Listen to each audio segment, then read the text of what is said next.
ದಾವಣಗೆರೆ ಅಭಿವೃದ್ಧಿ ಹರಿಕಾರ ಮಾಜಿ ಸಚಿವ ಎಸ್ ಮಲ್ಲಿಕಾರ್ಜುನ್ಗೆ ಸಚಿವ ಸ್ಥಾನ ನೀಡಬೇಕೆಂದು ಡಿಸಿಸಿ ಬ್ಯಾಂಕ್ ಮಾಜಿ ಅಧ್ಯಕ್ಷ ಜೆ.ಆರ್. ಷಣ್ಮುಖಪ್ಪ ಹೈಕಮಾಂಡ್ಗೆ ಒತ್ತಾಯಿಸಿದ್ದಾರೆ. ಸುದ್ದಿಗಾರರೊಂದಿಗೆ ಮಾತನಾಡಿ ಎಸ್ ಮಲ್ಲಿಕಾರ್ಜುನ್ ಅವರು 1999ರಿಂದ ಶಾಸಕರಾಗಿ ಜಿಲ್ಲೆಯ ಅಭಿವೃದ್ಧಿಗೆ ಶ್ರಮಿಸುತ್ತಿದ್ದು, ದಾವಣಗೆರೆ ಜಿಲ್ಲೆಯಲ್ಲಿ ಕಾಂಗ್ರೆಸ್ ಅನ್ನು ಸದೃಢವಾಗಿ ಬೆಳೆಸಿದ್ದಾರೆ. 2023ರ ಚುನಾವಣೆಯಲ್ಲಿ ಜಿಲ್ಲೆಯ 6 ವಿಧಾನಸಭಾ ಕ್ಷೇತ್ರದ ಪೈಕಿ 5 ಸ್ಥಾನಗಳಲ್ಲಿ ಕಾಂಗ್ರೆಸ್ ಗೆಲುವಿಗೆ ಅಪಾರ ಕೊಡುಗೆ ನೀಡಿದ್ದಾರೆ.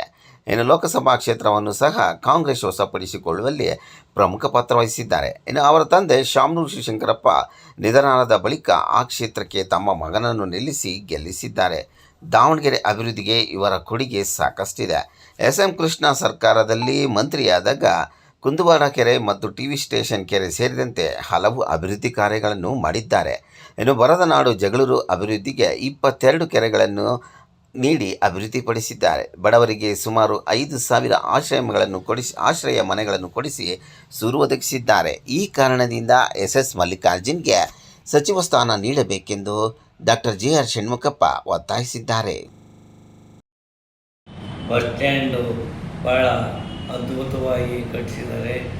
ಗಾಜಿನ ಮನೆ ಅಭಿವೃದ್ಧಿ ಮಾಡಿದ್ದಾರೆ. ಯಾವ ರಸ್ತೆನೂ ಸಹ ಎಲ್ಲೂ ಕಳಪೆ ಕಾಮಗಾರಿ ಆಗದಂತೆ ನೋಡಿದ್ದಾರೆ. ತಮ್ಮ ಇಲಾಖೆಯ ಅಭಿವೃದ್ಧಿಯೂ ಸಹ ಅಕ್ರಮ ಗಣಿಗಾರಿಕೆ ಆಗದಂತೆ ತಡೆ ಹಿಡುತ್ತಾರೆ.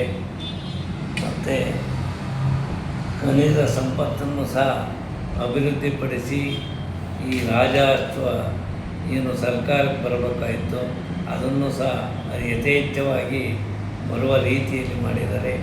ಗ್ಯಾರಂಟಿ ಯೋಜನೆಗಳನ್ನು ಅನುಷ್ಠಾನವನ್ನು ಜಿಲ್ಲೆಯಲ್ಲಿ ಭಾಳ ಸಮರ್ಪಕವಾಗಿ ನಿಭಾಯಿಸಿದ ವ್ಯಕ್ತಿ ಅಂದರೆ ಎಸ್ ಮಲ್ಲಿಕಾರ್ಜುನ್.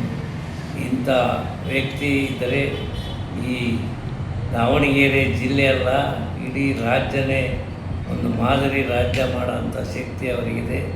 ಅಂಥವರಿಗೆ ಮಂತ್ರಿ ಕೊಟ್ಟರೆ ಈ ದಾವಣಗೆರೆ ಜಿಲ್ಲೆಯ ಜೊತೆಗೆ ಕರ್ನಾಟಕ ರಾಜ್ಯ ದೇಶದ ಅಭಿವೃದ್ಧಿ ಆಗುತ್ತೆ ಅಂತ ಹೇಳಕ್ಕೆ ಇಚ್ಛೆಪಡ್ತೇನೆ. ಮತ್ತೊಮ್ಮೆ ಅವರಿಗೆ ಈ ಮುಂಬರುವ ಈ ಸಚಿವ ಸಂಪುಟದ ವಿಸ್ತರಣೆಯಲ್ಲಿ ಸಚಿವ ಸ್ಥಾನ ಕೊಡಬೇಕು ಅಂತ ಒತ್ತಾಯ ಮಾಡುತ್ತೇನೆ. ಷಣ್ಮುಖಪ್ಪ, ದಾವಣಗೆರೆ ಡಿ.ಸಿ ಬ್ಯಾಂಕ್ ಮಾಜಿ ಅಧ್ಯಕ್ಷ.